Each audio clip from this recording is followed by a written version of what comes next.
I never imagined I'd be in this situation, but here I am, 12 weeks pregnant and more stressed than I've ever been in my life. I'm Lily, 28F, and I've been married to Adam, 30M, for about 2 years now. We met 6 years ago at a mutual friend's barbecue. I remember being drawn to his easygoing nature and infectious laugh. We hit it off immediately, bonding over our shared love of obscure indie bands and terrible sci-fi movies. Our relationship progressed quickly after that. Within a year, we were living together, and a year after that, Adam proposed during a weekend trip to the beach. It was perfect, just the two of us, the sound of waves crashing, and a beautiful sunset. We got married in a small ceremony surrounded by our closest friends and family. Everything seemed like a fairy tale. I should probably mention that Adam comes from a very close-knit family. They're the type that has Sunday dinners together every week and celebrates every minor holiday as if it's Christmas. At first, I found it endearing. My own family is much smaller and more spread out, so the warmth and togetherness of Adam's family was a nice change. When we first moved in together, Adam's mom, Carol, 55F, would stop by once a week with homemade meals or to help with laundry. I appreciated the gesture, even if it sometimes felt a bit intrusive. Adam's sister, Megan, 32F, lived just a few blocks away and would often pop in for coffee or to borrow something. It was all manageable then, and I tried to embrace the family-oriented lifestyle. Fast forward to now. We found out I was pregnant about a month ago. We were overjoyed. We'd been trying for a baby for about 6 months, and it finally happened. In our excitement, we decided to host a small dinner party to announce the news to our families. That's when the trouble started. Since the announcement, Adam's family has been showing up at our house almost every day. His mom, Carol, comes by in the afternoons to help with housework, which usually means rearranging things and criticizing my cleaning. Megan drops in unannounced with her kids, turning our quiet evenings into chaotic playdates. Even Adam's dad, Tom, 57M, who used to be content staying at home, now finds reasons to visit regularly. The problem is, I work full-time as a software developer at a demanding startup. I'm often coding until late in the evening, and I don't get home until around 6 p.m. most days. Adam works similar hours as a marketing manager for a large corporation. The real issue is that he keeps inviting his family over for dinner without checking with me first. And guess who's expected to cook for everyone? That's right, me. I've always enjoyed cooking. It used to be my way of unwinding after a long day. I'd put on some music, pour a glass of wine, before the pregnancy, of course, and lose myself in chopping vegetables and experimenting with new recipes. But now, it's become a huge burden. I'm exhausted after work, dealing with morning sickness that lasts all day, and the last thing I want to do is come home and cook for 6 to 8 people. Adam doesn't seem to understand how draining this is for me. He just expects me to whip up meals for his family at a moment's notice. When I try to explain that I'm too tired, he'll say something like, "Can't you just throw together a quick pasta dish?"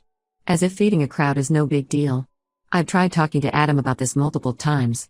I've explained how tired I am, how the constant visits are stressing me out, and how I need more time to rest. But he doesn't listen.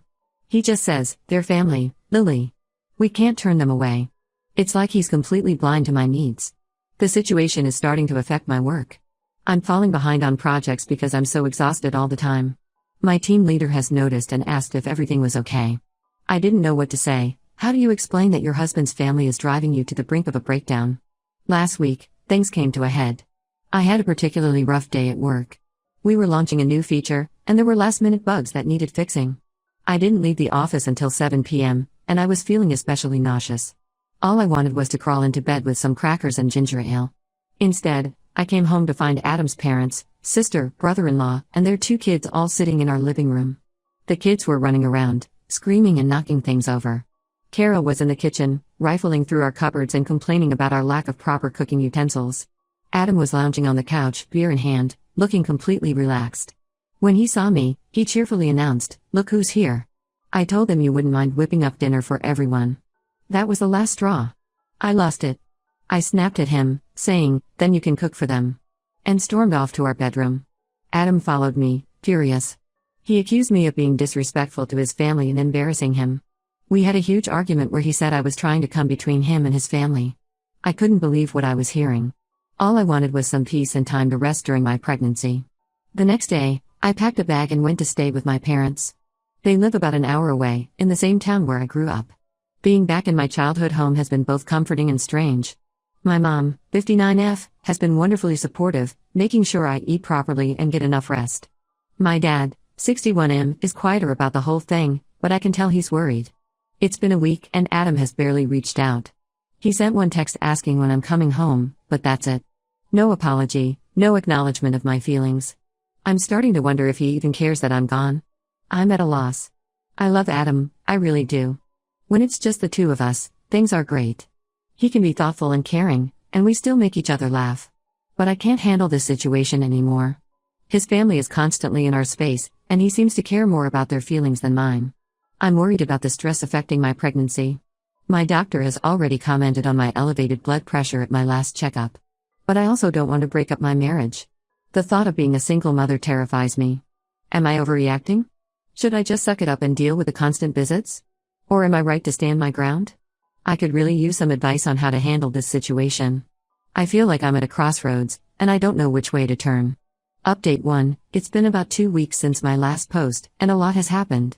First, I want to thank everyone for their support and advice. Your comments really helped me gain perspective on the situation and gave me the courage to take action. After spending a week at my parents' house, I decided it was time to face the music. The distance had given me some clarity, but I knew I couldn't hide forever. I called Adam and asked if we could meet at a neutral place to talk. We agreed to meet at a quiet cafe near our house, a place where we used to have weekend brunch dates before all this drama started. When I arrived at the cafe, Adam was already there. He looked tired and a bit disheveled, which was unusual for him. He's typically very put together, always dressed sharply for his corporate job. Seeing him like this made me realize that the situation was affecting him too, even if he hadn't shown it before. The conversation was tense at first. Adam was still angry about how I disrespected his family. He brought up the night I snapped, saying his mom had been hurt by my behavior. I took a deep breath, reminding myself to stay calm. I explained how overwhelmed and unsupported I felt. I told him about the physical and emotional toll of working full-time while pregnant, then coming home to cook for a crowd several times a week. I reminded him of our life before we got married. How we used to have quiet evenings together, trying out new recipes or binge-watching our favorite shows.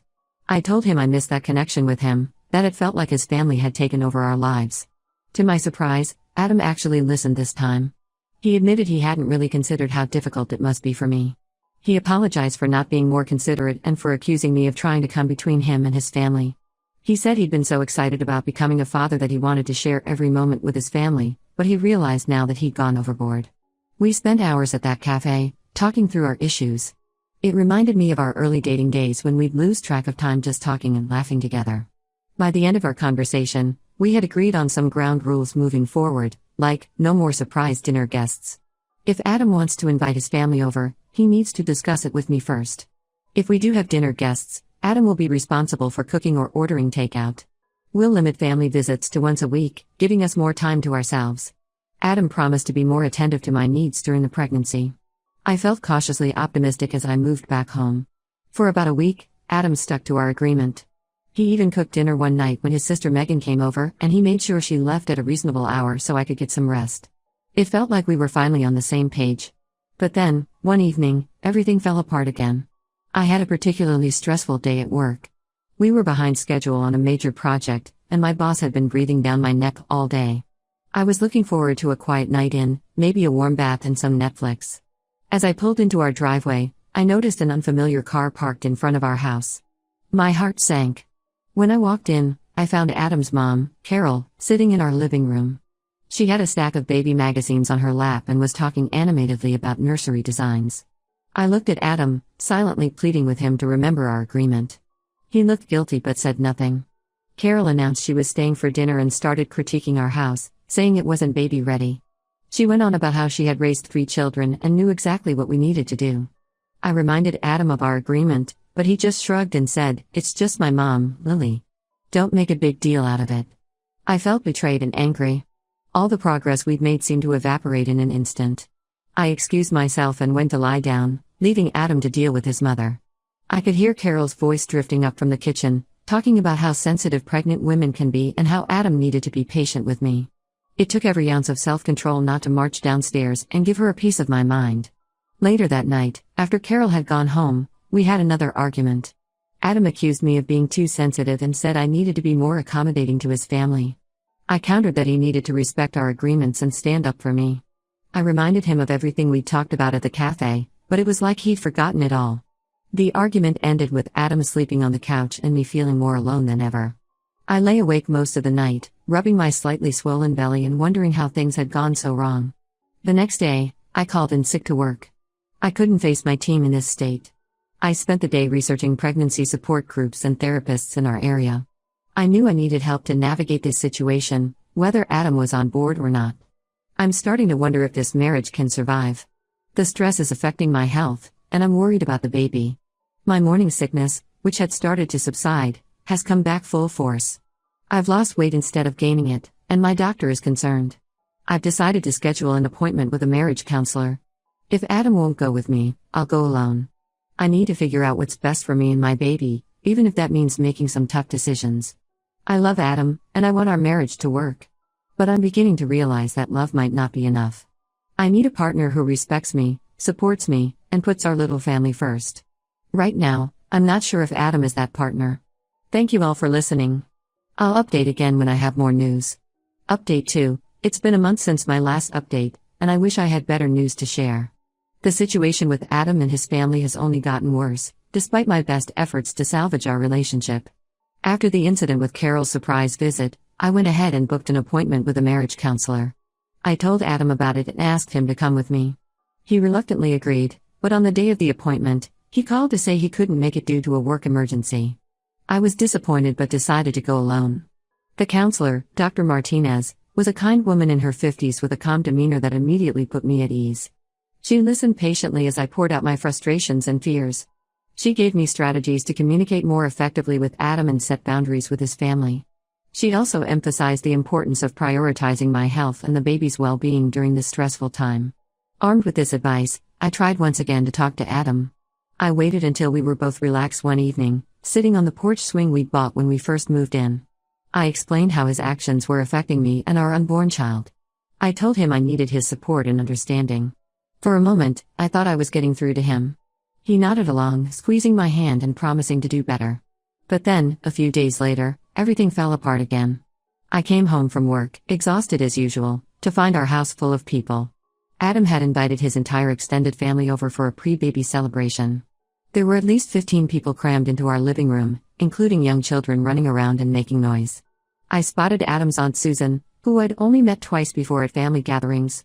She was holding court in our kitchen, loudly proclaiming that she'd brought her famous casserole because she wasn't sure if I'd be up to cooking for everyone. Adam's cousins had taken over our TV, arguing over what game to play on our console. Carol was leading a group of relatives on a tour of the house, pointing out all the things that needed to be fixed before the baby arrived. I was overwhelmed and felt a panic attack coming on. The noise, the crowd, the implied criticism of my homemaking skills, it was all too much. I retreated to our bedroom, trying to calm my racing heart and quell the nausea rising in my throat. Adam followed me, demanding to know why I wasn't joining the party. When I reminded him of our agreement and the stress this was causing me, he exploded. He accused me of being selfish and said I was ruining his joy over becoming a father. He said his family had always been close-knit and I was trying to change that. The argument escalated, with both of us saying hurtful things. In the heat of the moment, Adam shouted, "If you can't accept my family, maybe you shouldn't be part of it." Those words hit me like a ton of bricks. I realized then that nothing was going to change. No matter how many times we talked, no matter how many agreements we made, Adam would always prioritize his family's wishes over my needs. I packed a bag right then and there, ignoring the concerned looks from Adam's family as I walked out the door. I couldn't bear to go to my parents' house again. I didn't want to worry them any more than I already had. Instead, I called my sister, Emily, 34F, who lives about an hour away. She immediately told me to come over. I've been staying with Emily for the past week. She's been incredibly supportive, helping me process everything that's happened. She even took a few days off work to be with me, distracting me with silly movies and late-night ice cream sessions like when we were teenagers. I've decided to take some time apart from Adam. I need to focus on my health and the baby's well-being. I've asked Adam not to contact me for a while, and surprisingly, he's respected that wish.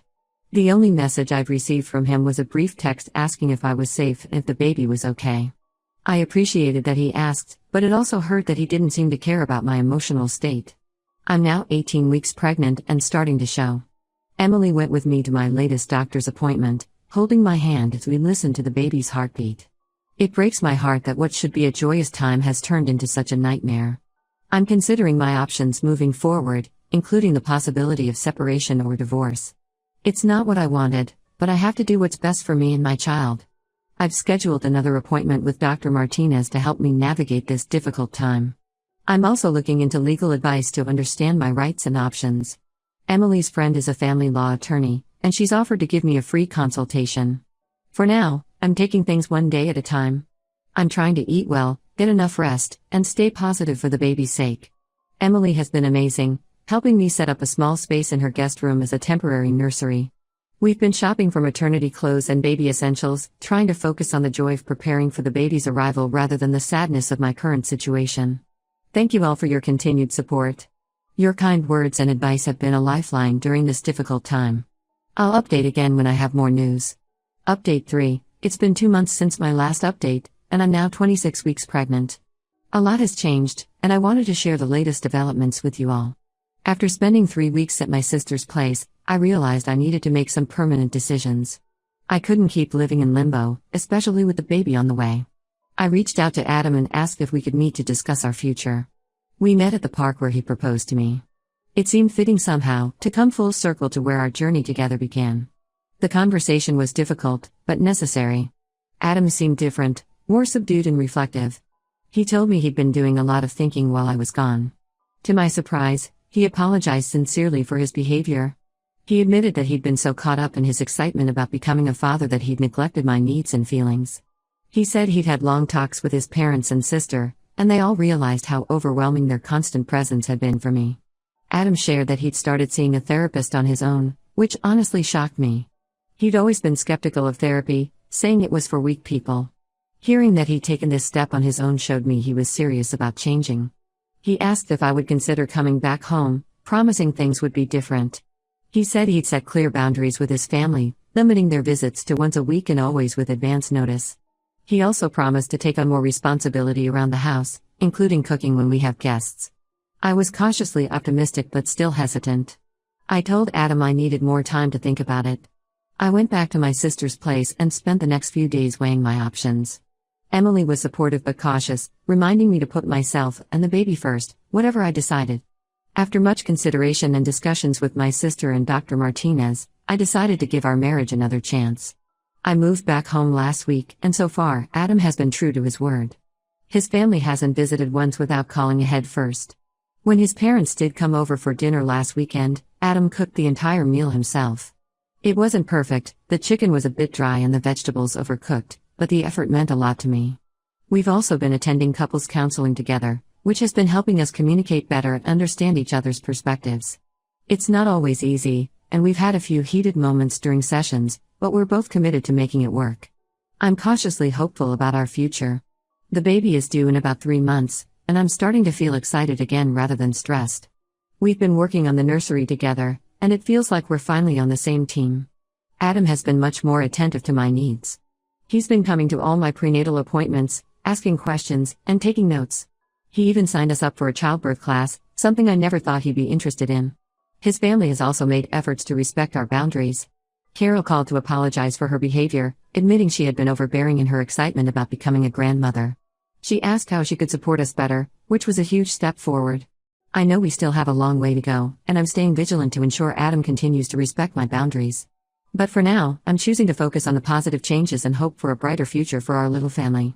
Thank you all for your support throughout this difficult journey. Your advice and encouragement have been invaluable. I'll post another update after the baby arrives. Wish us luck.